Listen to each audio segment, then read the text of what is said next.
Some religious traditions view attachment to desire as the root of human suffering.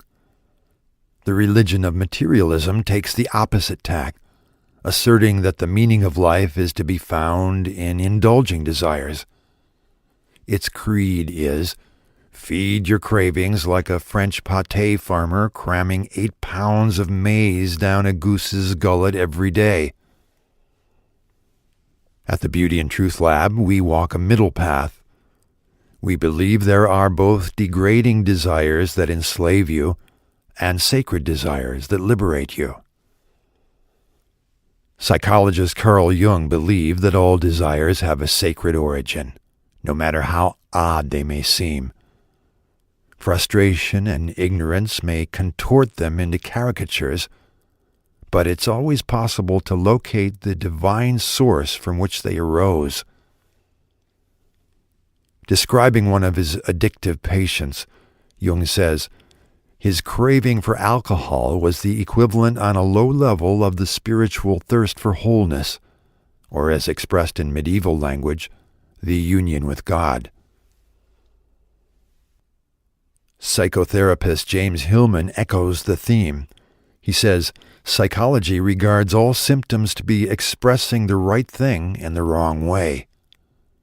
And so a preoccupation with pornography or romance novels, for example, may come to dominate a passionate person whose quest for love has degenerated into an obsession with images of love. Follow the lead of your symptoms, says Hillman, for there's usually a myth in the mess, and a mess is an expression of soul. The French poet L'Autre Amant wrote about holy yearning disguised as mournful complaint. Whenever you hear the dogs howling in the fields, his mother told him as a child, don't deride what they do. They thirst insatiably for the infinite, like you, me, and the rest of us humans. I even allow you to stand at the window and gaze upon this exalted spectacle. Like all of us, you have desires for things you don't really need and aren't good for you.